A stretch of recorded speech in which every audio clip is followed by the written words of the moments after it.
Hello everyone and welcome to this video, pardon me, which is in our Great Engine Game series. I'm Grandmaster Matthew Sadler and we are carrying on looking at the Mystery Engine, this time from the Mystery against Ethereal bonus at the Chess.com Computer Chess Championship.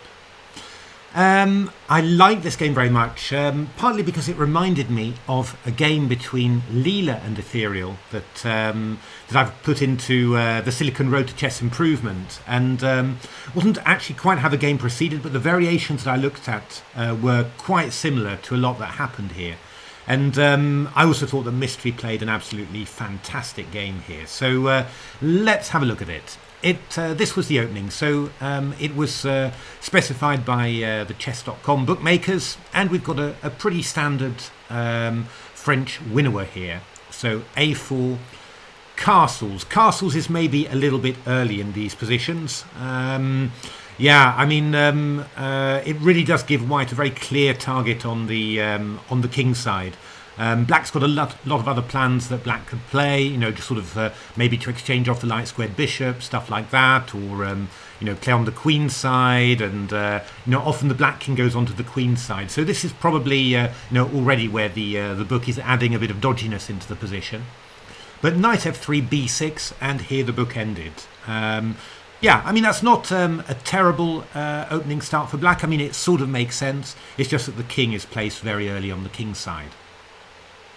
So Mystery's move doesn't come as a surprise anymore. It's what engines always do. Played the move h4, and indeed Ethereal played this from the white side as well. And you know, I do have to say that Ethereal won this from the white side as well. So you know, obviously this is a pretty ropey opening for black, but just not quite as attractively as Mystery won it. So after h4, Ethereal played the move h6. Simply trying to control some of the dark squares on the king side, and I think that Ethereal is really looking for the plan f6 here and wants to be able to take back with the rook and then not worry about a piece coming into g5.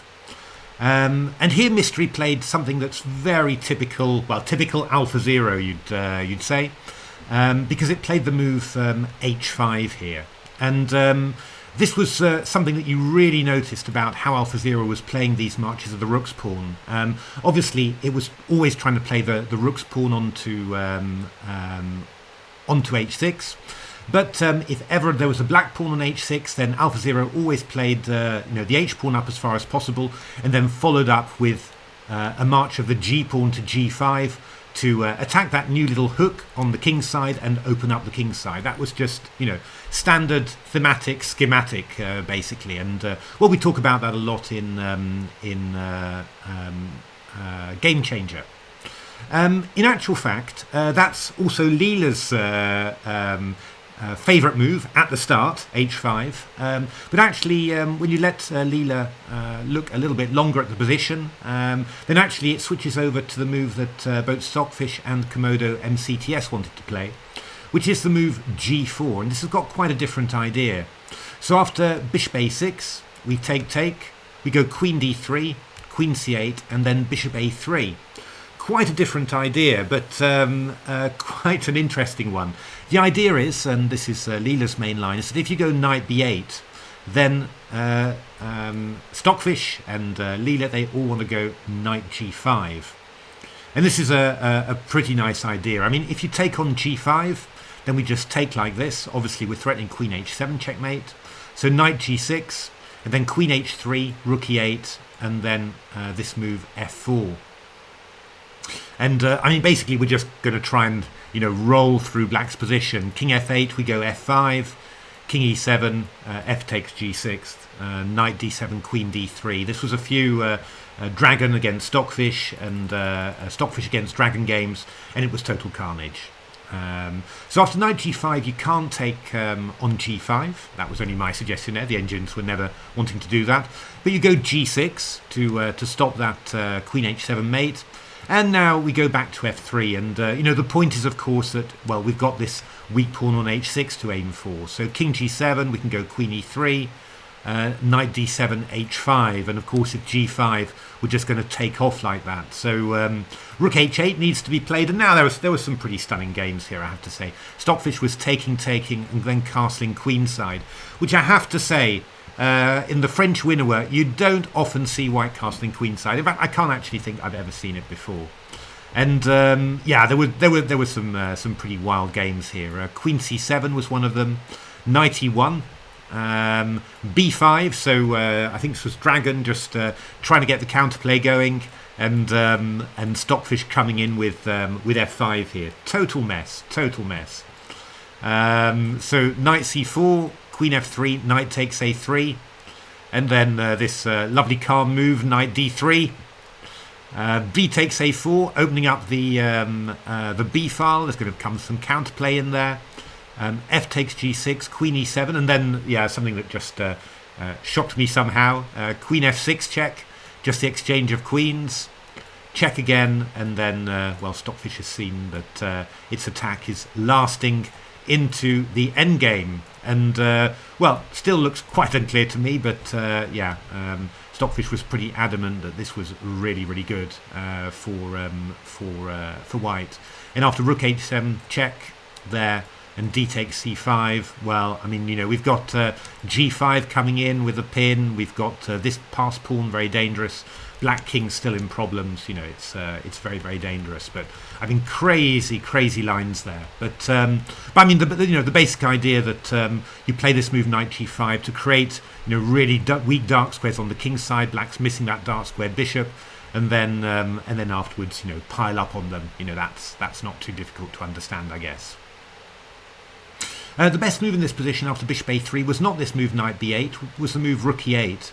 You're better prepared basically against this move. I mean, you go knight g6, you're already ready to escape with the king there. So after rook e8, yeah, then Stockfish was going over to this h5 plan. It's just that, I don't know. I mean, it doesn't quite feel as good, really. I mean, this bishop on a3, I want this bishop on c1 really supporting g5. I mean, basically, we got this position a number of times in these Stockfish against Dragon games, and well, you know, white plays rook ag1, and white's, you know, better here. And again, would probably take me a little bit while to grasp that, because yeah, I'm looking at a few things like this nice d5 square, and the possibility maybe of playing some queenside counterplay, and I'm not automatically thinking that white's much better. But yeah, this is quite a dangerous idea, you know, g5 coming in. But yeah, I mean, Stockfish managed to win one and drew a couple. You know, I mean, it's yeah, obviously a good position for white, but somehow the whole plan didn't quite impress me as much as h5 really. So bishop a6 and now g4, AlphaZero style. We're just going to go g5, takes, knight bc6. Now, yeah, this is always one thing where it's you know, it is always useful to look at engines, you know, because I'm sure if I was analysing this, you know, by myself, I'd just say, okay, and g5, and off we go. You know, we're just going for it. But actually, the engines are not at all impressed with g5. They think that after knight f5, rook g1, black plays king h8, bishop f4, rook g8, and if queen d2, king h7. And we're going to go knight c7, and we're, you know, really curling up in a ball like this, and actually, it's, you know, it's going absolutely fine for black.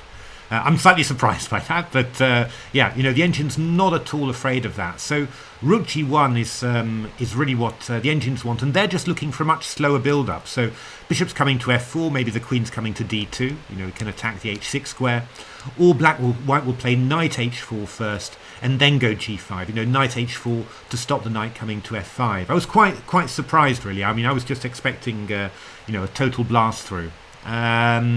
There's one, you know, after this move rook g1, however, I mean, you really are threatening g5.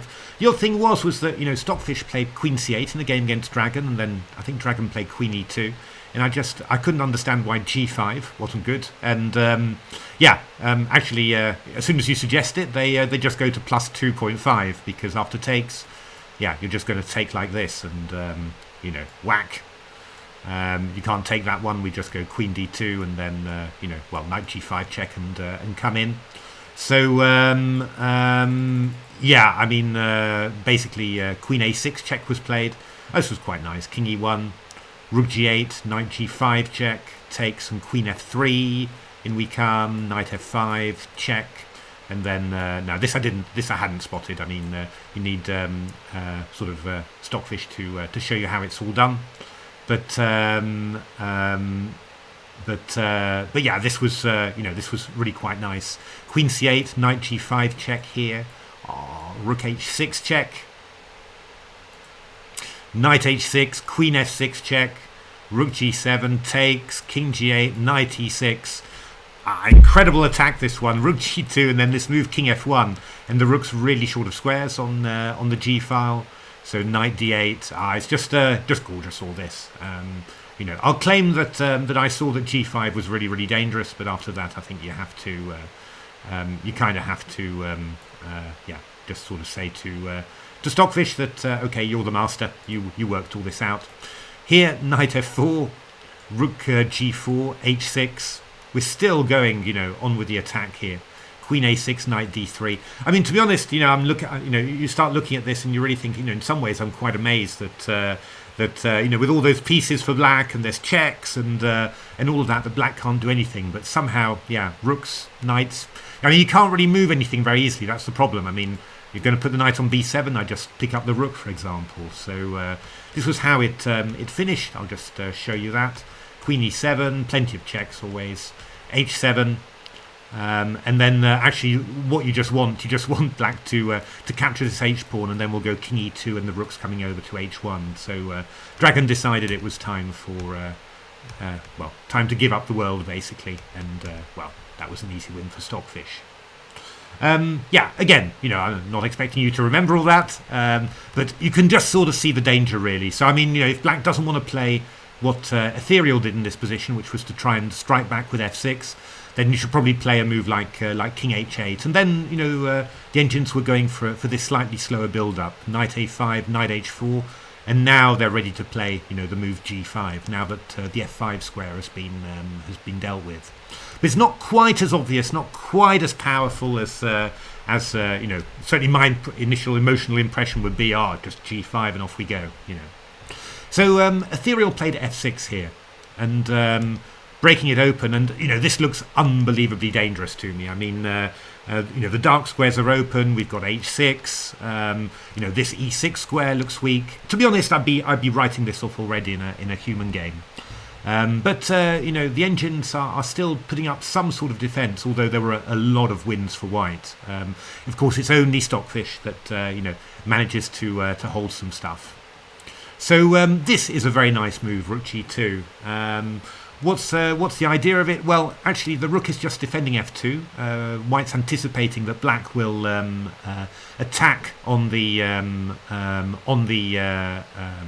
F file, defending F2 and preparing Knight H4, also covering the H2 square. If black ever got the idea of going Queen C7 to H2, that's now covered. I mean, it's just a good consolidating move, and if ever black also has anything like a Queen A6 check or something, then now the king can move over to G1. It's just a lovely flexible move. So yeah, here basically Queen D7, that was the move that Stockfish played, and that was the only move that seemed to be defending, but it was pretty way out there, really. I think I'm reasonably okay if I just write off this position as a very big problem for human players. So Queen D7 was played by Stockfish, covering the E6 square. Also, in some positions, there are possibilities of having counterplay here. And at the same time, the queen's very useful for defending the second rank, and it also allows the black rooks to come and make some counterattacks. But that's all fine. I can understand that, but the actual specific lines are quite tricky. This was one of them. Bishop F4. That was played a lot by Komodo MCTS. So Rook F8, Queen D2. Takes, and now this move from Stockfish, and I was quite surprised, I have to say. Basically, Stockfish decided that this one was basically completely equal. The king goes over to E7, and then we just cover the E6 pawn with Rook F6, and basically Stockfish didn't think there was anything at all for this for white. Yeah, Dragon and Stockfish were agreeing a draw pretty soon after. Funnily enough, Stockfish managed to win this against Dragon in a long endgame. Yeah, possible. I mean, I guess I'm going to believe that this is okay, but it certainly wouldn't be my first thought. Rook b1 was another pretty common idea. Rook af8, takes, bishop f4, and now rook f6, hg7, and knight e5. This was another very dangerous one, but yeah, once again, it's just hanging by a thread here. So queen c7, queen g4, check, takes, queen d5, knight e7, and yeah, this looks a bit ropey for black. I mean, just 2 knights, open king, and yeah, I just need to get this rook over here somehow, and it would be brilliant. But it's quite tough to manage. Somehow, Stockfish again was managing to hold a draw here, but again, I mean, it's really very unpleasant. When you gave Stockfish the white pieces here, it was playing queen d3, rook f8, rook e1, which is very logical. Takes. And now the move knight h6, which is pretty interesting. And now, Komodo MCTS here was playing knight h2 in this position. And here Stockfish was going for, one of these typical sacrifices. It just ends up like this. Queen e3 was played, knight c3, and we talked about this in the Silicon Road to Chess Improvement, that the engines often sort of felt that if they could get to a position where you've sacrificed a piece for a lot of pawns, but white doesn't have the 2 bishops but has a knight in there, then there's reasonable chances of holding a draw, just because this. Yeah, I don't know. I mean, the knight's not great at dealing with masses of passed pawns in the endgame. This one's a little bit fraught, but Stockfish managed to draw it against Komodo Dragon. And then the line that Stockfish played, that where it beat Komodo Dragon MCTS, just quite a few times, was this position. For example, knight takes f8, rook takes f8, c3.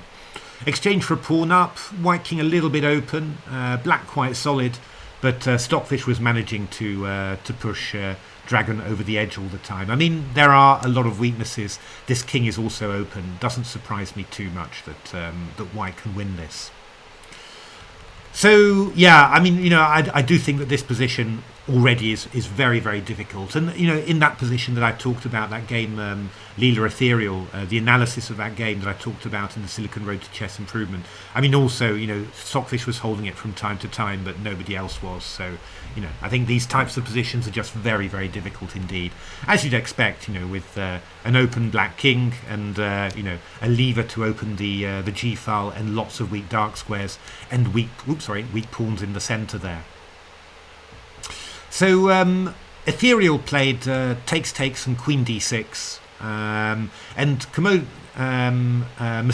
Mystery finished this off absolutely beautifully, and so did Komodo MCTS in my games. From now on, white was winning virtually every game here. So h6, rook af8, and knight h4, and there we are. We see beautifully the point of rook g2. Covering f2 against these 2 rooks, and of course also covering h2 against the queen incursion. Really nice, very flexible move there. And what's white's next move going to be? This queen's heading out to g4, and we're attacking g7. So g6 was played, queen d3. I mean, Stockfish now was going completely bananas. Just any chance to give up the exchange or whatever. It had already seen that the course of the game is completely lost for black. But I think I'm pretty sure Ethereal's evaluation wasn't great here either. But Stockfish was even trying to avoid that, in all sorts of crazy ways. But king h7 was played. I'm glad that was played, because this is incredibly visual. This thing. So takes, king h8, rook e1, queen b4, and obviously it's winning, but black's threatening queen takes d4. You've got some counterplay. The h pawn, if it wasn't there, it would be mate, but it is there. So maybe not 100% clear how white's going to finish all this off. But the finish is absolutely beautiful. It's queen g7 check. I saw it, I burst out laughing. I thought it was so hilarious, this. Takes, king g8, takes bishop. That's the way to do it. King takes f8 and rook e6. And yeah, I mean, the great idea here basically is that the black king is caught. So the rook here is stopping black from crossing. And white's idea is simply to do the old lawnmower technique, which is a rook's going to come here, then a rook's going to come over to the g file, and then a rook's going to come over to the h file. And that black king is going to be inexorably mated. And there's, you know, loads of ways of trying to do this, but none of them work. I mean, this is just a complete win for white here. So I'll just show you how it happened in the game, because that was quite thematic and instructive and actually kind of hilarious. So rook e3, queen takes d4, rook g3. So we're getting ready to go check, and then afterwards we'll have to work out how to get this one over. So queen takes a4 played, rook check, king g6, a little check there, and then c3. Just, well, not losing that pawn, taking some squares away, and yeah, also just slowing down any potential black advance on the queen side. So b5, rook e3, very deliberate. King g6, king c2, queen c4, and now see if you can spot the gorgeous way that Mystery found in this position. It's rook e1. So actually the rook's going behind the king now, rook to g1, and then the king will move away, giving a check. The king will be forced to the side, and then rook h3. And remember, there's no disruptive checks, anything like queen g4. We've just got rook g3 there. So queen h4 was played, rook g1, and now a6. Yeah, any move really. Queen h4 is trying to stop the king from coming to h1. So the king's going to have to move away, but then how will you get your rook to the h file? Well, king f1, king h6, rook g3. That's the point. You're covering now, and now you're going to look for king g2, rook h1. Still some little checks around, so f3 played. Just f3 in order to play king g2 without allowing queen e4. So queen c4 check played, king g2, and now Ethereal played a5, sort of giving up here. If you go queen e2, I go king h1. King h4 I was just wondering about, you know, just trying to stop anything happening, you know, just stop the rook from getting to h3. But you can give a check. If you come forward to h4, then you get caught the other way. And if you go king h6, then I just go rook g3, heading back, queen e6, and rook g2, and you won't be able to stop me going rook h2. It's really gorgeous. I think the geometry and the humour in it is really nice there.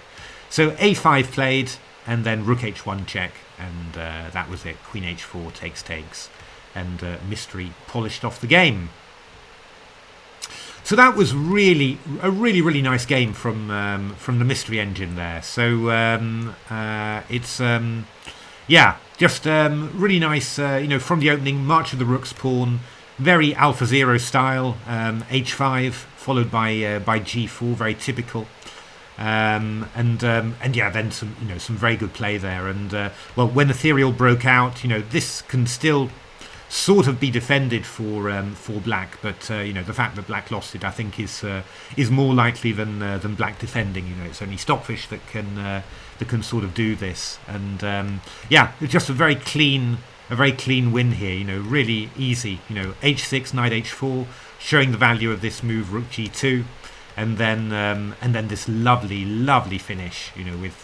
With queen g7. That yeah, always a little bit worried about queen and two rooks positions in practical games, but obviously Komodo had, or rather Mystery, had seen quite beautifully that that this worked perfectly, and yeah, the finish was absolutely gorgeous. So, well, apparently talking about the Mystery engine, I mean, I'd guessed it was Komodo MCTS, but that doesn't seem to be right. The rumours are that yeah, it's a new open source engine, maybe an existing one that's had NNUE added. I'm quite amazed, surprised, impressed.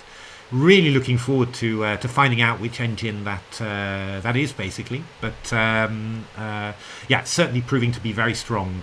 But looks like basically it's still behind the top three, because Dragon is definitely proving a step too far, and Mystery's losing quite heavily in the 100-game match now. But well, better than Koivisto, Berserk, and Ethereal. I think we'll I think any engine programmer would settle for that as a start, because those are three pretty impressive engines. So there we are. Hope you enjoyed that. If you liked the video, why not give a like, subscribe to the channel, take a look at my new book, Re-Engineering the Chess Classics, written together with my childhood coach, Steve Giddins. Just looking at 35 classic games from classic players, and looking at them afresh with really good engine analysis and a number of wonderful new plans and strategical things, new paths in endgames, as well as great new tactics that we've discovered. I think it's a really lovely book, so do take a look at that. But otherwise, thanks very much for watching, and hope to see you at the next video. Thanks for watching.